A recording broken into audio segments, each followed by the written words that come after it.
This is Coder Radio, episode 340 for January 14th, 2019.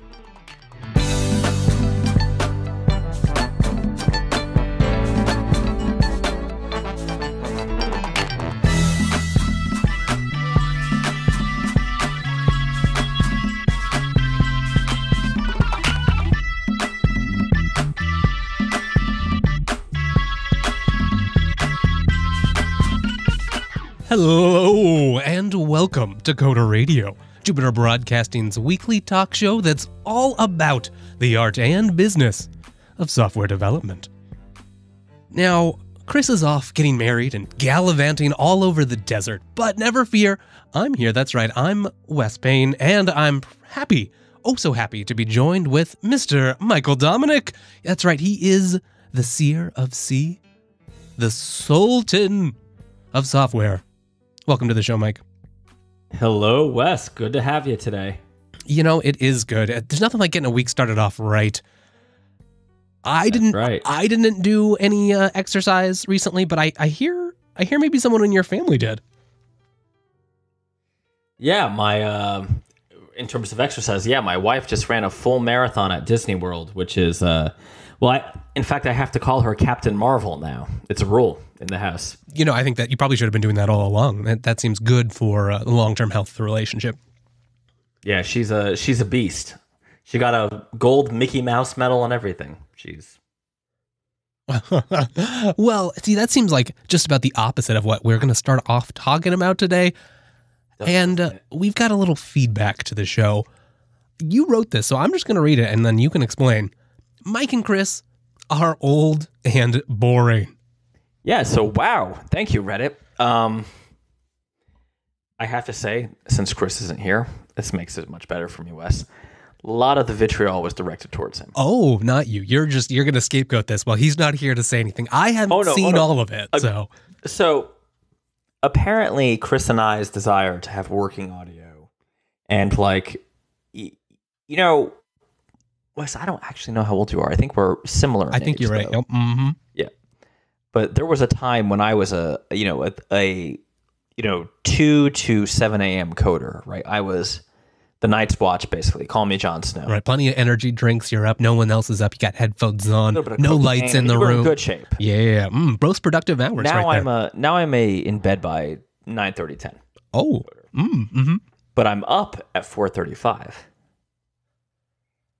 And apparently this is a bad thing. And Chris and I have both discovered the wonders of sleeping more, drinking less, and working out more. Oh, so general healthfulness is what you're talking about here. Now, having said that, today's beer is a Einger out of Germany, which is from Bonn, Germany, if I'm correct. It's an Oktoberfest Marzen, which is kind of, if you don't know, like a light amber. You know, it's not quite an amber ale, but it's just on the border. But this is only my second beer of the day. Well, look at you showing some Monday afternoon restraint. I've got over here. See, you went all fancy and exotic. I'm going local. I've got the Georgetown Brewing Bodhisattva India Pale Ale. You know, I've heard that's good though. See, I can't get that down here. No, it's hard to find if you're not right here. But maybe if you can ever make your way up to the Pacific Northwest, we can buy you several pitchers full. First of all, one, I can definitely handle several pitchers, but those days are gone. You're right. You're being helpful. So do you find there's some I love mornings. I really do. I'm not great at going to bed. That's just things are too interesting, right? There's more code to write. There's more research to do. But when I actually on GitHub, there's another ticket on GitHub. It's just hard. Even though I love being in bed and asleep, or reading a nice book before bed. How do you find that once you're on that schedule, you just are tired enough that it forces you to go to bed? No, in fact, I suffer greatly. It's very hard for me still to go to sleep, but I've been reading a lot of old novels, like John le Carre novels. Oh. But I'm reading them at a pace of 1 or 2 a day. Yeah, okay. Which is crazy. That is crazy. How do you find time for your work? That's rude, but I'm just going to ask you. Well, no, I can read them fast at night. That's the problem. Oh, okay. So you're just going to burn. So I try to go to bed at 9 and I'm up till midnight, but I read. And these novels aren't long, right? Especially the John le Carre's. They're kind of just little pieces of fiction candy. Yeah, candy. Okay, so there's some feedback that you guys are old and boring, and is that just based on when you wake up? Because kind of sleeping is arbitrary, right? As long as you get enough of it, and you otherwise, if you're lucky enough, you get to wake up. I think it's also based on some of our comments from last week. On Chris was having some issues with his Linux setup. Oh yeah, and audio. The audio, yes, Pulse Audio is a nightmare. Oh god. And I was on Mac that week as well. This week I'm on Pop. But it's you got a lot of negative feedback, Wes. And I know you were a Linux hippie. I think you do drugs every morning. Yes, I do. You got to off of a plush tux. Yes. Ooh, right off that grub command line. Yes. So we got a lot of most of the negative feedback was like, you guys suck. But I gotta say, I'm not sure it matters what OS is used to like produce a show or to compile something. No, I mean, there is some meta level where maybe it does, but it's certainly not the most important. And I think if you have a pragmatic look at it, which I guess that's right on the tease of the show, right? So we're supposed to maybe take that angle here.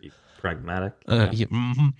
Then, well, you got to, if you have, it's either no show or a show, right? So you got to start with, let's have a show and then use whatever tools. Ideally, free open source tools would be our preference.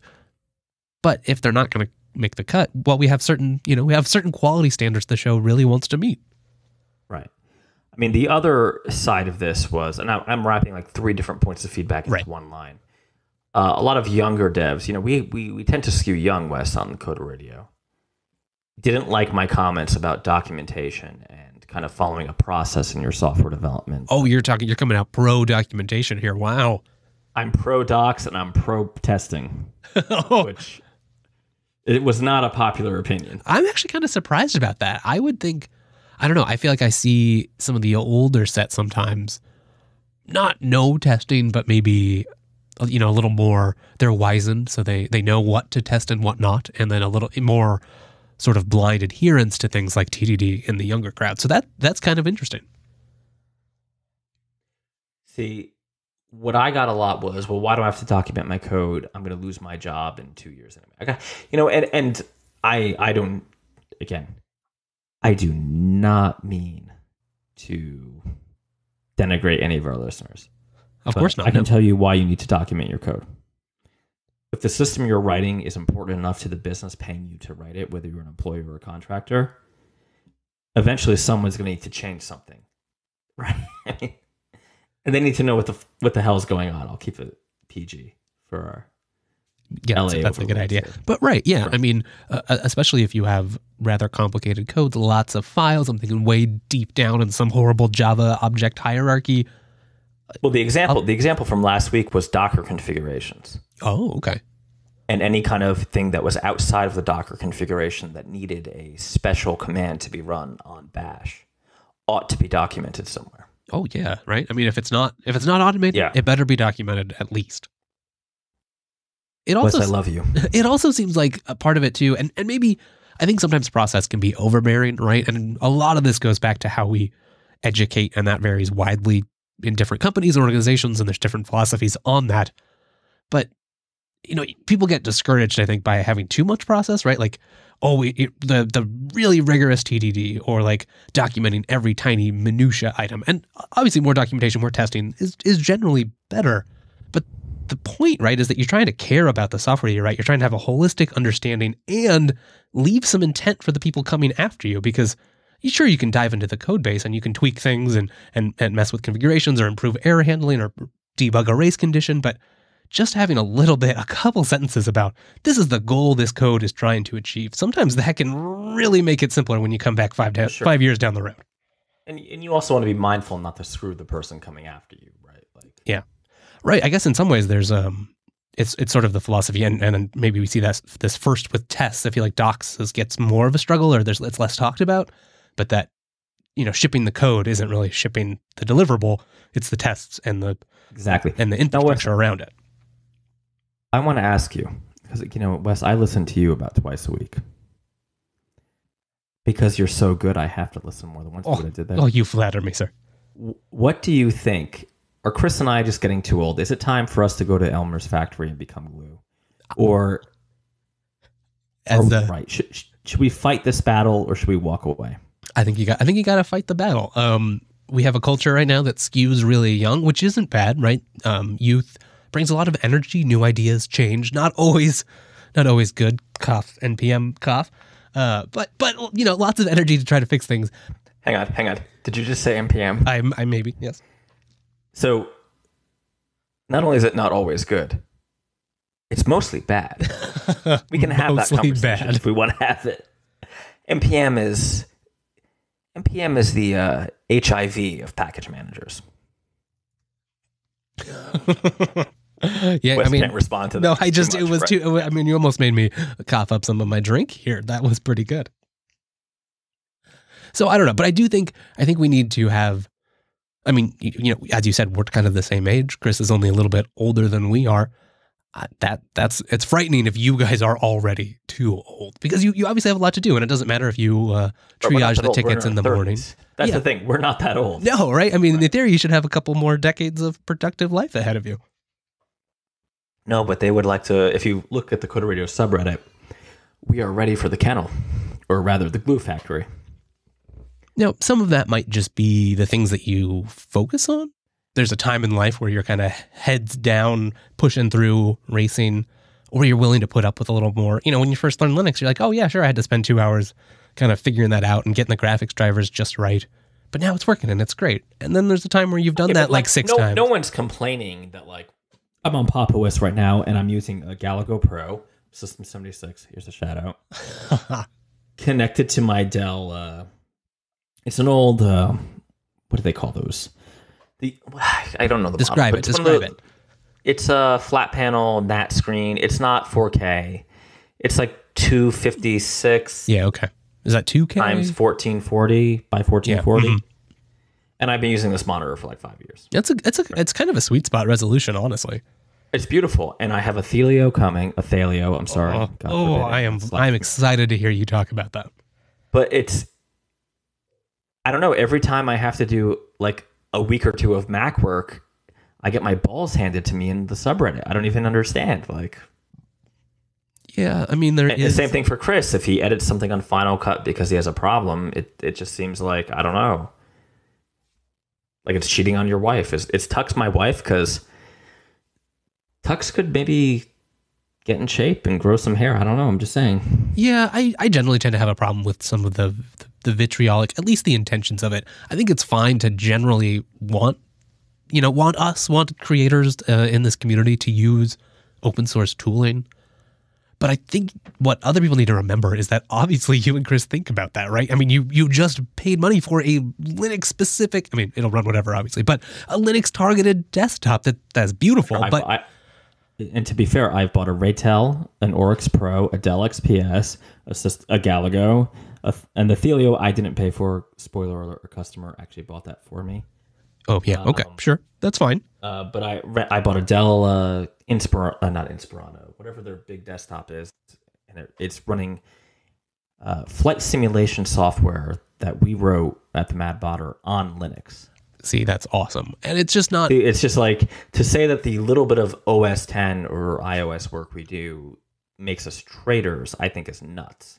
Right. And you're trying to run a business, right? Right. Exactly. So you just got to...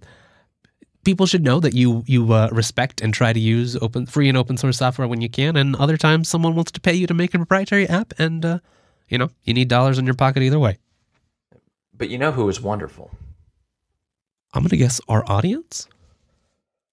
But specifically Mark. Yeah, he had some really good feedback for the show, actually. If people are interested in IoT, he wrote in, there's a great option that might be relevant to the coder audience. We're talking about the Elixir programming language here based on Erlang, and more specifically, a project called Nerves, which enables you to create IoT devices with features that include live device upgrades. Nerves is interesting. I've obviously heard of Elixir, but I don't think I've not heard of Nerves. What did you think of this feedback, Mr. Dominic?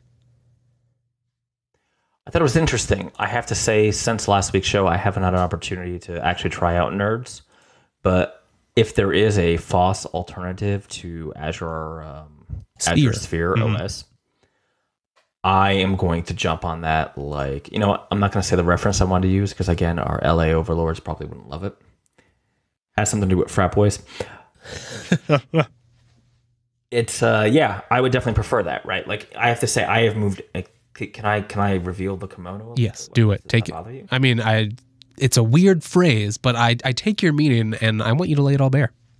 So Alice is not going to be running in her next version on the Microsoft Bot Framework. Oh no, that was a pretty significant little foundation. Wow. Yes, it's you know what, I can't say that I've seen the light, but I can say that it's very dangerous to be hooked into commercial companies as a small ISV, which is, you know, what my business is.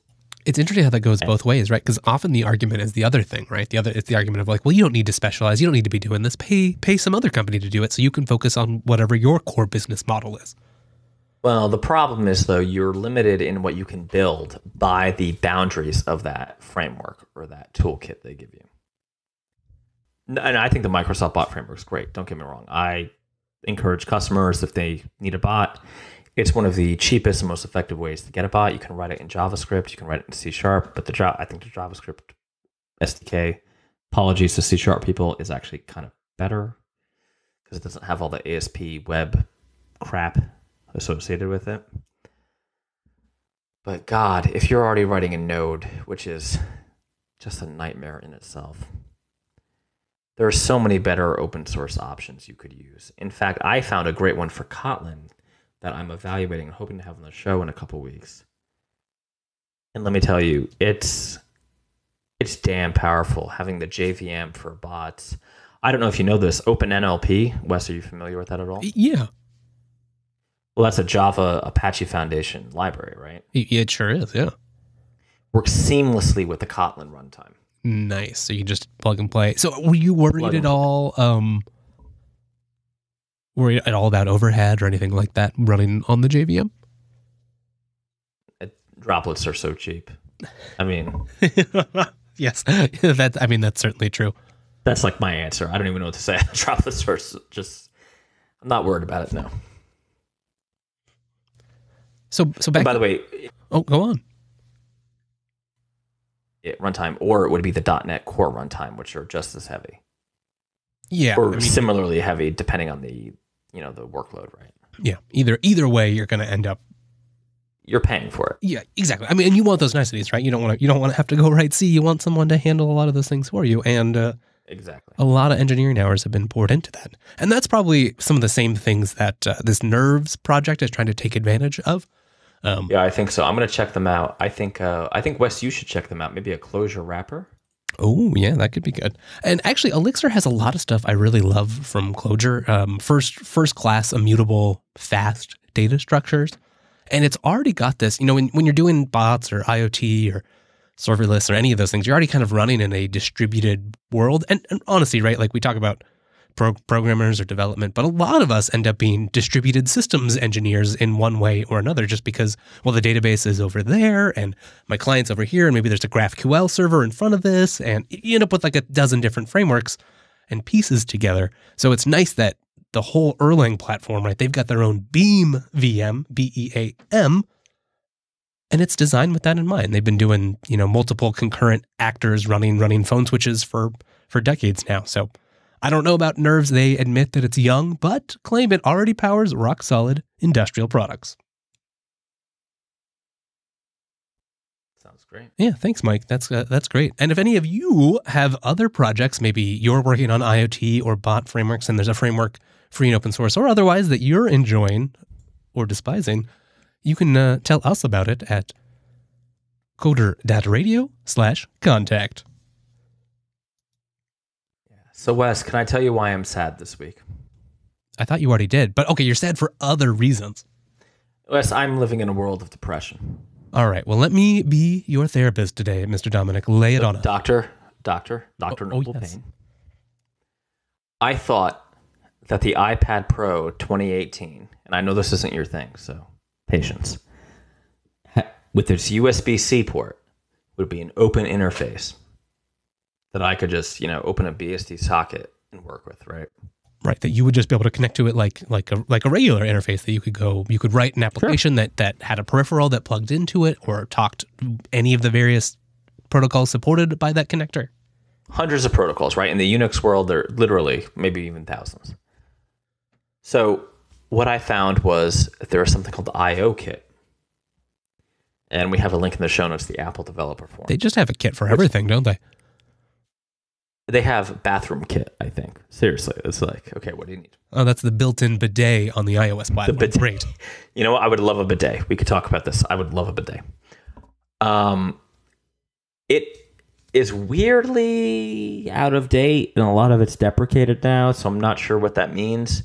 And it doesn't actually let you pick like a disk, like we would think in the Linux world, like dev/SDA1 or dev/whatever, right? Mm-hmm. But it's not so specific like that. So it's not so specific, like and it's labels? unclear. You can push it and twist it to read off of that USB port, but Apple's own PR and own developer documentation definitely gives the impression that that's not how they want you to use it. And the APIs you need to use to do that are deprecated. So, one, I linked to the forums here. I am not alone in wanting to simply be able to, brace yourself, Wes, access a connected disk on a drive.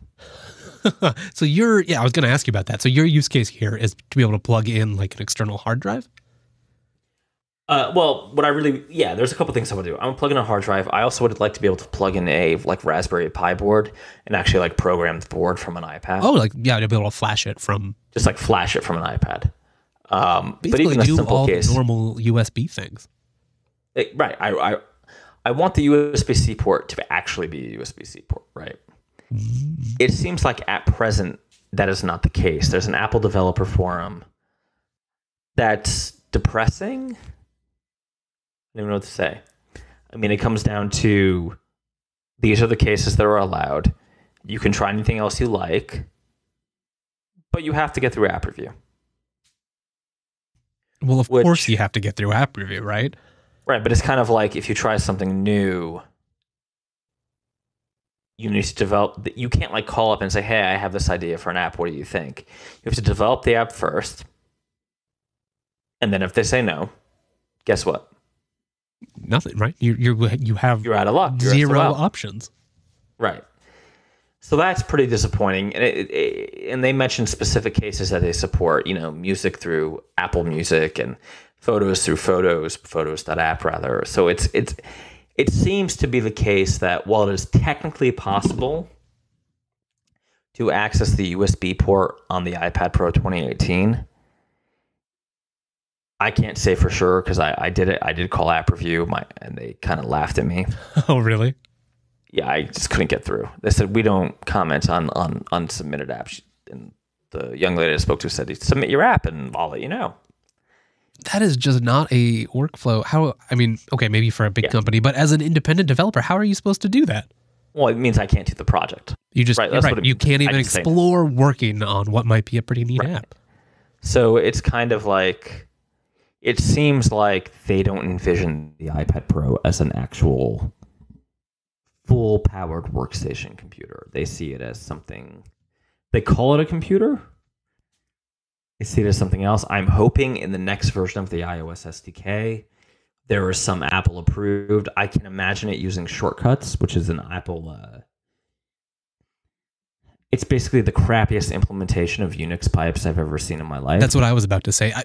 You see, that's funny because I've heard a lot of, from some people who will go unnamed, a lot of positive things that, like finally this has added a layer of like real utility to some of these apps that it does. No, it's silos. Great. But it's only great because the restrictions are too high, right? Like if you just had it, if it was just the case that you could share data between apps in a normal kind of Unixy BSD way, you wouldn't need shortcuts, right? Yeah, like I can see why they didn't go full file system metaphor, but they didn't give you a lot between that, right? Like it could be whatever, some more abstract object storage style system, but I want to be able to just like share these stuff between apps and have them coexist like they're running on the same machine. Yeah, that's not the case. It is interesting. I just got for Christmas, I got my father an iPad, and he'd used like Windows, I don't know, XP probably for his job before he retired, just as like, had some software he had to use specific to his field. And then otherwise, it doesn't really use computers. So I was thinking about this in the same way. It's not a traditional computer, right? A lot of their branding talks about how it's sort of redesigned. They've taken, almost in a BSD style approach, like they've taken this very minimal core of stuff that they want to implement and slowly extending it from there rather than like a general purpose computer that's been somewhat locked down. Yeah. And it seems like it could work for, like in one case, I think my father's actually doing pretty well on it for that same reason, right? It's hard for him to damage anything. It's hard to break stuff. There's just not that much you can do to it because your interactions are limited and each one of them has really been thought through in the context of all the other actions. But I imagine, But for technical users, it's just it's more walled garden and roadblocks. Well, in a weird way, the iPad is actually the ideal of the personal computer. If you mean a personal computer to be a non-technical user using it for, personal use. Right, just like social media, communication, standard stuff. Yeah, I can see that. It is disappointing. Wes, take us out of this pit. What do you have something good for us, I'm sure. Oh, yes, I do. Hard segue. Yeah, we don't need to be so sad about USB-C. It is a shame, but at least the iPad has USB-C. We're gonna just clip it right there and say, maybe in the future, things will be opened up. Only time will tell, and we'll check in with a very frustrated Shirley, Mr. Michael Dominic, in the future. So when we were talking about IOKit just now, I noticed I saw a lot of .h files, some of their other reference documentation, but it didn't seem particularly targeted towards our friend Swift. And I'm wondering how I've heard. I try to listen to Coder Radio every week. I don't always make it, but your thoughts on Swift seem to, honestly, I don't even know what the graph looks like. It's too complicated for me to draw. I want to know where you're at right now. So the simple answer to your question is, first of all, if you actually dig into the documentation, when you see func, that's Swift. So Swift can easily consume C++ Objective-C. Excellent. Okay. See, I did not know that. Yeah. So the reason it's .h is, yeah. I have complicated feelings towards Swift. I thought you were not going to drag me into this, but that's fine. So Swift is a complicated language, actually. I still kind of feel like it's a little bit of a mongrel in the dog sense, in that it's too many things at once. So for instance, it's got this idea of protocol-oriented programming, right? Which basically means you should write your data structures as structs instead of classes. I wrote enums. I'm an idiot. But which is great because there is a problem in Swift, or maybe not a problem, but an implementation detail of when you write a class in Swift, you actually call the Objective-C runtime. Oh, really? And that has a lot of memory overhead, yes, compared to a Swift struct. So if you write, for instance, if you have a user model and you want to write it as a struct, that is a lot lighter than writing the same model as a class.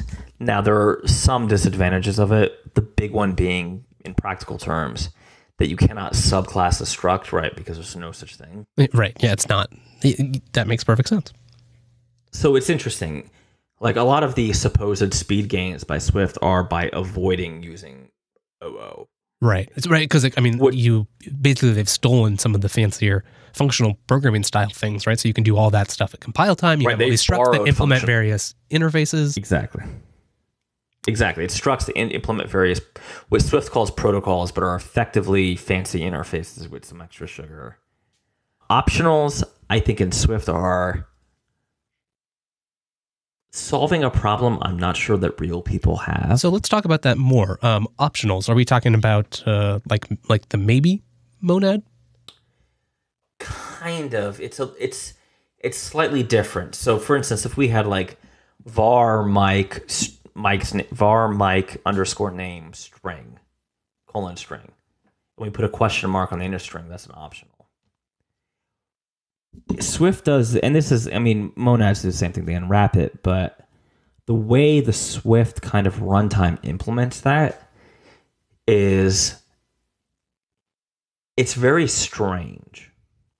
The idea being that you should never be able, the compiler should catch you from calling an optional that could be nil.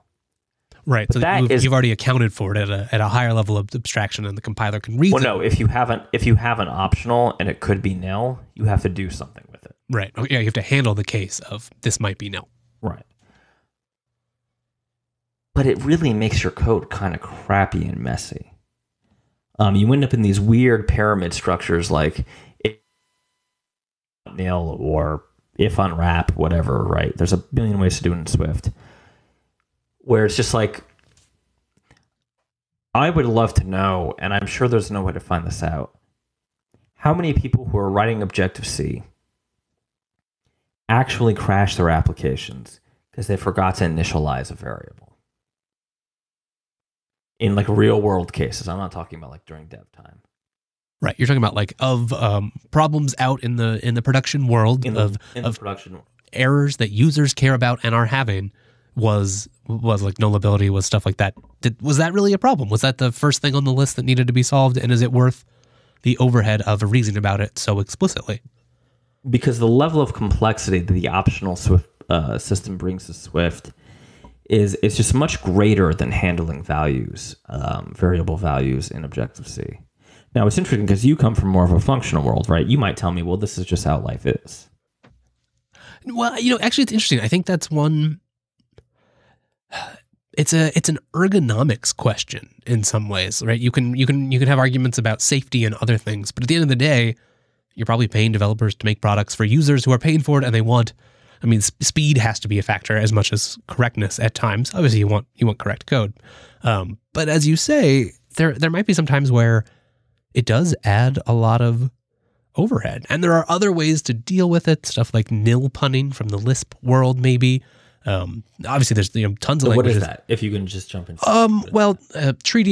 Having null or nil, but having a lot of your core built-in functions have an understanding of that. So instead of throwing a horrible exception, it just returns the value that sort of makes sense for that. So like if you try to get the next part of an empty list, you might get back nil. So you can sort of check for that. And if you have nil also have a falseness to it, then you can do, sort of truthy evaluations that way too. So there are some ways. It's not as explicit, right? You don't have the compiler to help you in that same way. Another approach I can think of is, we were talking about Elixir and Erlang earlier. And Erlang has an interesting sort of solution where a lot of times you end up coding on the so-called happy path, and not because you aren't thinking about failure, because you've planned at it in a higher level. So you might have they have these supervision trees where you have one process. Let's say you need to go download like a list of 200 URLs that your user has inputted to you. So you spawn a process maybe for each of those to go off and go fetch that URL, and then you aggregate it in some data structure somewhere. Well, each of those might fail, right? Like that might be a bad URL, or that server's having a problem and you need to retry it. As you launch all these processes, you can put those stuff in, right? You can say like, give it this number of allowed retries. Here's your thresholds you should do. What happens when you fail? Do you come back up to the caller above, or do you launch a different error handling process? So then your actual code down in the the deep stuff that's doing the HTTP request say, well, it doesn't have to care about that so much. They have this philosophy of let it crash. So you expect that little process you spawned off, it might crash, but the supervisor watching it already knows how to handle that and has a policy procedure in place. See, that might be a better way. I mean, the one thing I think that the Swift optional kind of pattern gives you is that you can use optionals in a way to handle control of flow, right? So the thing that huge Swift people will tell you is, oh, the guard let statement. It's all about the guard let statement, right? Have you seen this before, Wes? No, go into it a little more. So guard let is basically a fancy way to say if value is nil, let it be where my value is. But it is kind of one of the quote unquote advanced, and I'm making sneer quotes here, Swift tactics to basically handle the optional case of something being nil. And it is certainly useful. I could see how that would be like a nice thing to have. But as I'm looking at C# and other languages, particularly C# nullable implementation, that is very similar to Swift's. I mean, it almost looks like directly inspired from Swift. I think we're just adding a lot of noise to our code.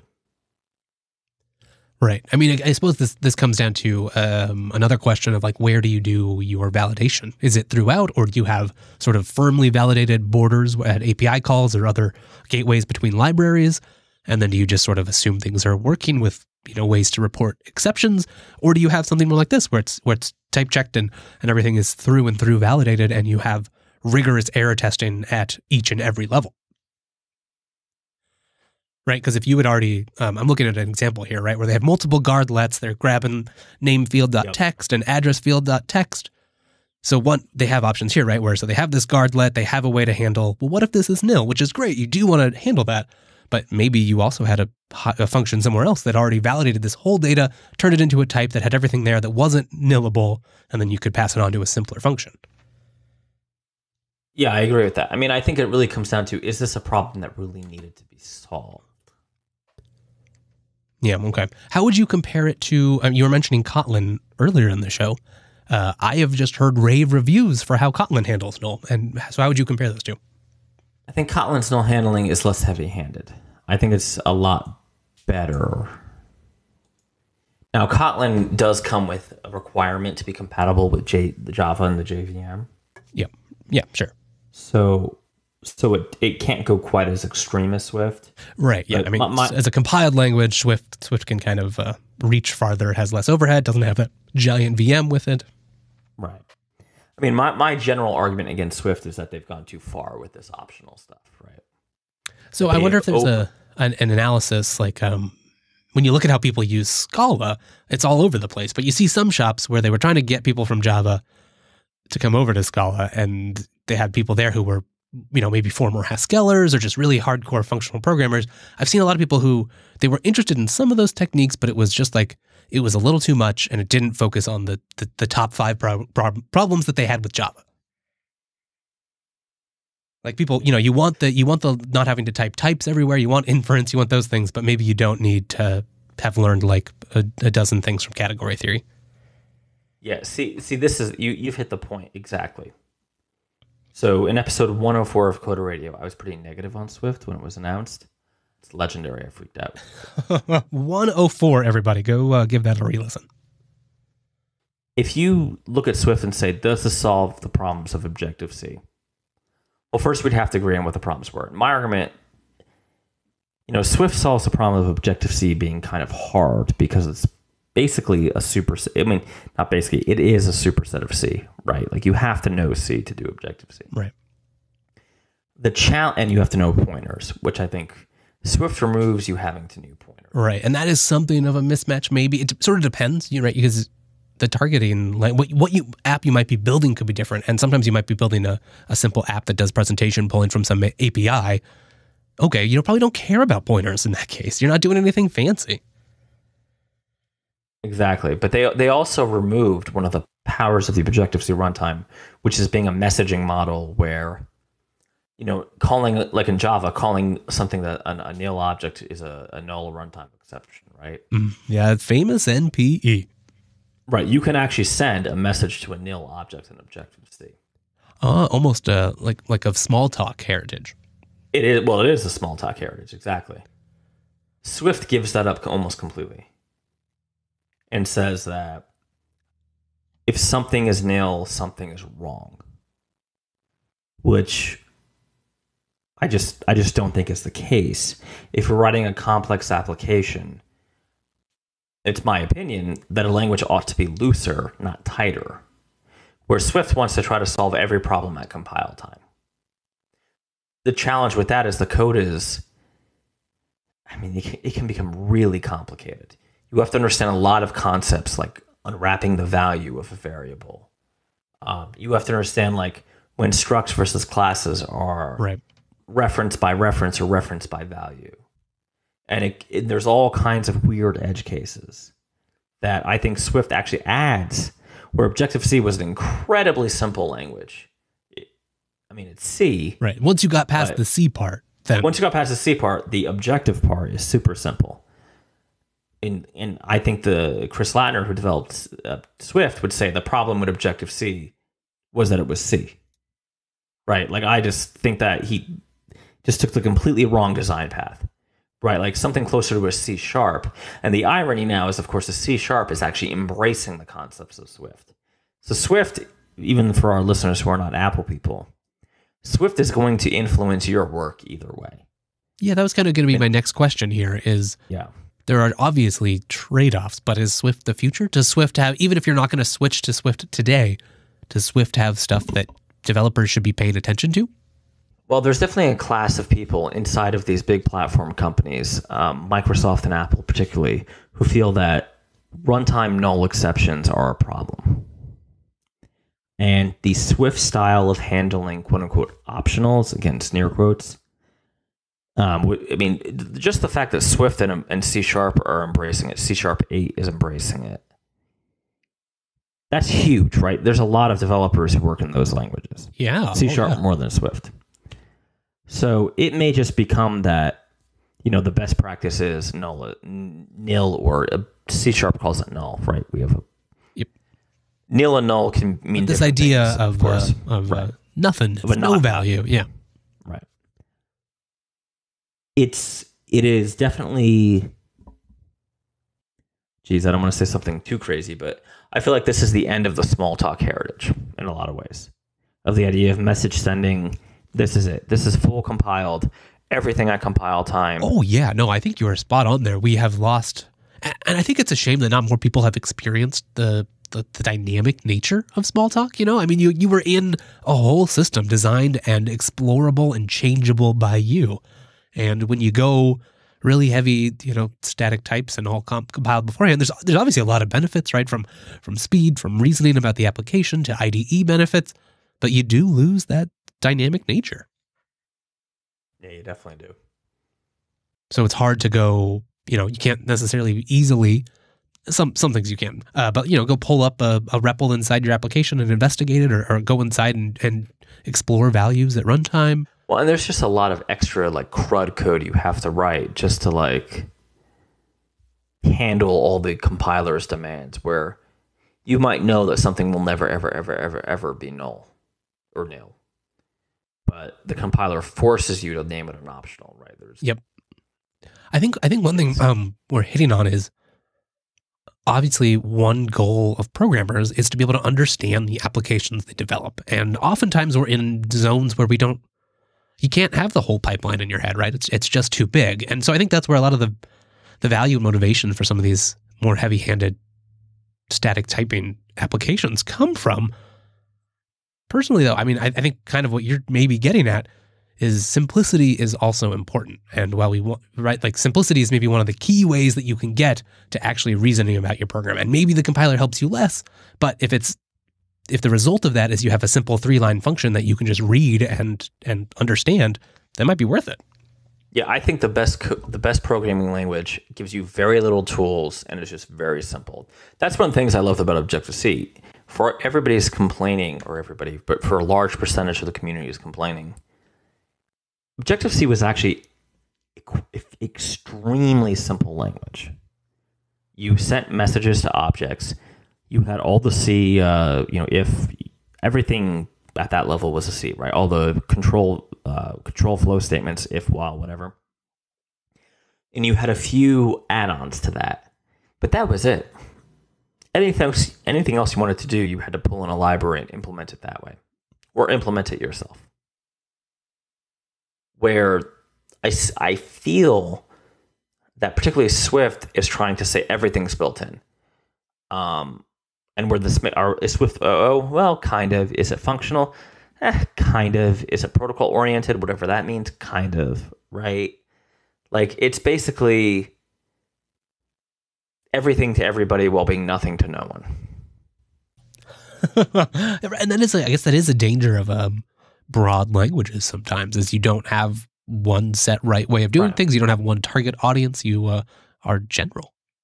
Okay, well, I'll be curious to see how this evolves. Clearly there's a trend right now, static typing. A lot of these tool sets and ideas are kind of in vogue. And I think in many ways for the right reasons. We did have an era, perhaps you might call it the tar pit, of kind of overly complex object-oriented programs that had a lot of mutable state and were pulling on each other's strings and were pretty hard to reason about. And a lot of the ideas in Swift, for example, are some ways to try to deal with that. So I'm glad we're at least doing it. I don't know if, we probably won't find one solution. We'll see if Swift gets better and what your take on it in the future is, Mr. Dominic.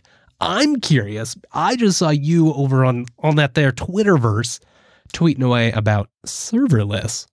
And I was kind of curious. There's kind of multiple ways you can use serverless. There's one is sort of a notion of like a little CPU cluster, a little cluster of compute that you have, say, like a cron job maybe, where you say, hey, I want this to be run every so often or on a request. Do this little thing. It's a little mini computer. I just have one job to do, and it'll go send this off to another API. But then there's also, at least on a lot of the implementations we're seeing today, something that comes along with serverless is this sort of meshed network of different events that you can have, right? So you have, AWS gives you 1,001 different events that you can have key to trigger a Lambda. And so whether or not you really care about the compute, you might just care about having that event system. I'm curious what you're using it for, both business and pleasure. Yeah, so it's a lot of data processing, but you're not wrong that it's the event queue. When something happens, run this, very tight F# or node function. Are you writing F# lambdas over there? Yeah, I am. Oh, man. And you weren't even going to mention that. Okay, so I was at a dance social, and I met this guy named F#. So F#'s not bad, right? F# is fast. No, I think it's undervalued, honestly. Yeah, I think it's weirdly underappreciated because it runs actually really, really well on Linux. And it's kind of the bastard child of the .NET community in a lot of ways. It's like if you told me you wanted me to write a serverless function for you and you gave me a choice between Node and F#, I would probably be tempted to go F#. Yeah, I mean, I can see why, right? You get like a real runtime with real concurrency. You get a nice, and it's a much ecosystem. purer language than JavaScript. Yeah, JavaScript they keep adding a ton of stuff, and right. At least they're trying to steal some good ideas, but it is just never, ever going to be a pretty language. Yeah, I mean, for the next version of Alice, we are writing some of the... so the architecture is a little unusual, I guess. There's a lot of serverless components that process various data issues that have caused us problems in the past, and many of them, if not all of them, are going to be in F#. So far, the 3 that exist are in F#. So do you also then get some of the benefits of having that shared runtime, like good AWS API implementations for that platform? Well, we don't give a crap, right? So we throw it up on Lambda or Azure Functions, and they just handle it, which is kind of the beauty of the whole serverless thing, right? Yeah, you don't have to care. You get everything built in for you. Don't care at all, and particularly for F# being more of a functional language. A functional style. Wes, if your experience is different, I'd love to hear it. But a functional style on serverless, I have found has been kind of the best way to go. Right? Data comes in to the function, data goes out. Yeah, it's very data oriented, and you end up a lot of times you're building pipelines, right? They're broken apart, but you're grabbing some data, you're transforming it, or analyzing it, or sending it to a database. You're doing something with it and passing it along. Yeah, it's, I am not here to advocate for .NET languages, but if you are curious, go to fsharp.org, and I would say that of the .NET languages, and I've been a pretty pro C# guy, I think F# is probably the best language Microsoft has ever produced. And now they have, it's a completely FOSS language. Yeah, right? Now that we have .NET Core, it's... Go run it. There's actually an F# foundation by itself. Oh, really? Yeah, because a lot of folks are using it on Linux and BSD for like genetic processing and data science. F# has kind of gone its own way from the whole .NET community. It's weird. F# is, yeah. That is very interesting. Yeah, you're probably right about that. We should see more of it. The .NET runtime is nice, and F# has a lot of those principles. You keep seeing C# pull ideas out of F# and implement it over there, so they must be doing something right. Oh, C# will just take anything. Oh, sorry. But they do, I mean, they generally do it in a nice way, right? Like their async await implementation, I think, was ahead of the pack and is pretty nice. I think it is, yeah. I mean, in fact, I think the async await API is one of the things where other languages have tried to implement it, notably Java. Yeah, right. Python too. C# one.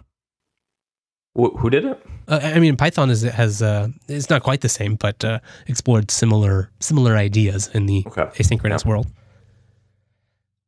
So maybe one of the themes here is simplicity. How do you find that? I feel like I've heard a lot of mixed reports with serverless, both good and bad. If you reach a certain scale, then you just have to be distributed, right? You kind of have to break things apart. You just can't have monoliths. And so serverless is ready to meet that need. But as maybe a smaller operation sometimes, when does it or does it not sort of, if you already have droplets, you're already running stuff, when do you write a cron job that just runs there and you update a text file versus go deal with the more complicated and higher abstractions of something like serverless? So serverless is when I want to use and it'll be different for a bigger shop, right? So listeners don't freak out. But for a small shop, cost of overhead is kind of your raison d'etre, right? It's your driving principle. Yep. So when I have something that might peg the CPU on my droplet, let's say my $10 a month droplet, the cost of just running it on an Azure function or a Lambda instance on AWS tends to be less than having to go up a droplet permanently, because that's kind of a permanent function I use DO as my host.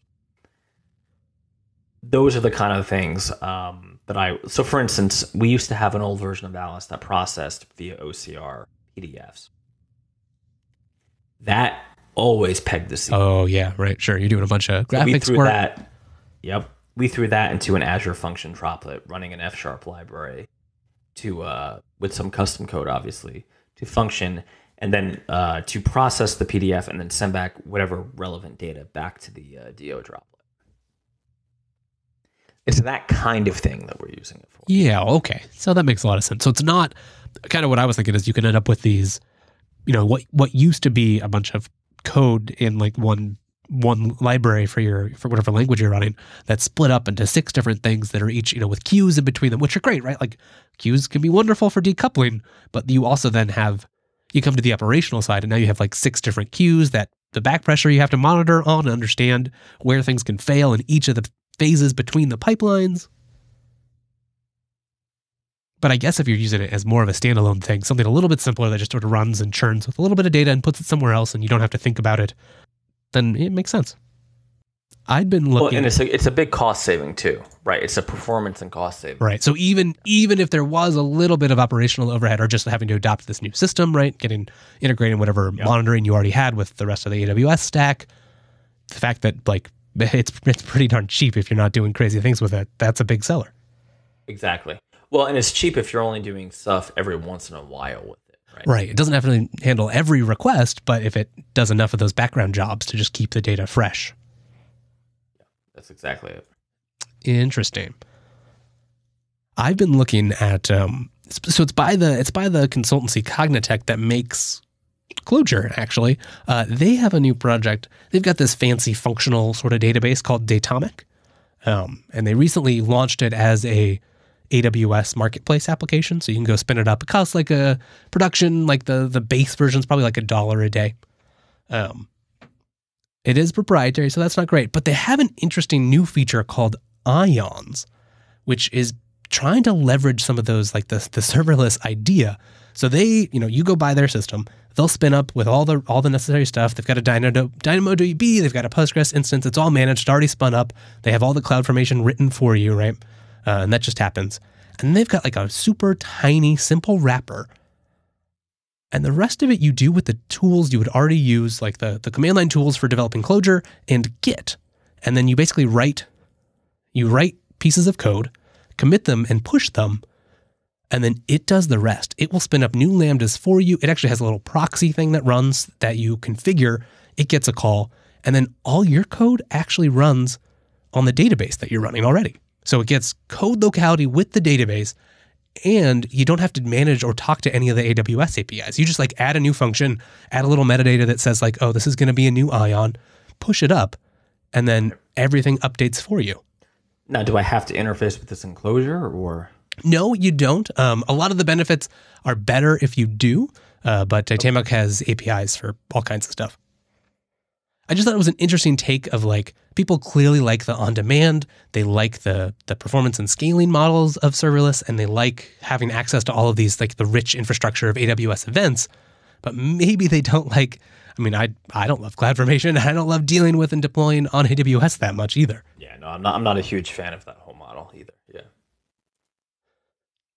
So it's something to check out if people are interested in it. The other nice part is Datomic's got this idea of a database as a value.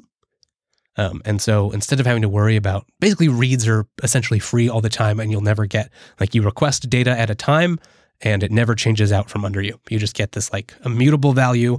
If you want to go check the database at a previous time, you just ask for it at that time, or you can get the newest value. So it's not for, keeping all of your time series data, but for meaningful IT, like business application data, there's a lot of benefits to it. Very cool. That is actually very cool.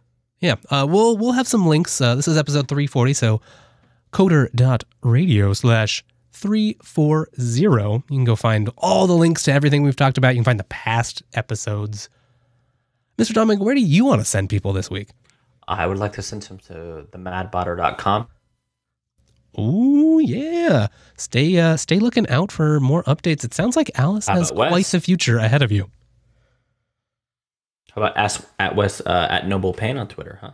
It's at West Payne, which is confusing. I know. Someone already, I've had that name, that one for like ever, and someone has the other one. I'm thinking about messaging. So yeah. I've been sending nudie pics to the wrong Twitter handle. Oh, well, please do make sure you forward those. And for people who have other stuff, not nudie pictures, you can find the whole network at Jupiter Signal. Of course, you can go to jupiterbroadcasting.com. If you want to find out when we're live, well, there's a calendar right there. Don't miss it. It's a ton of fun. We've got an IRC room you can hang out with. Go harass us. They're talking about Fortran right now, so it's clearly on topic and fascinating. Go be a part of that. And of course, thank you for joining us for Coder Radio. We're going to have lots of more good stuff to talk about, so we'll see you next week.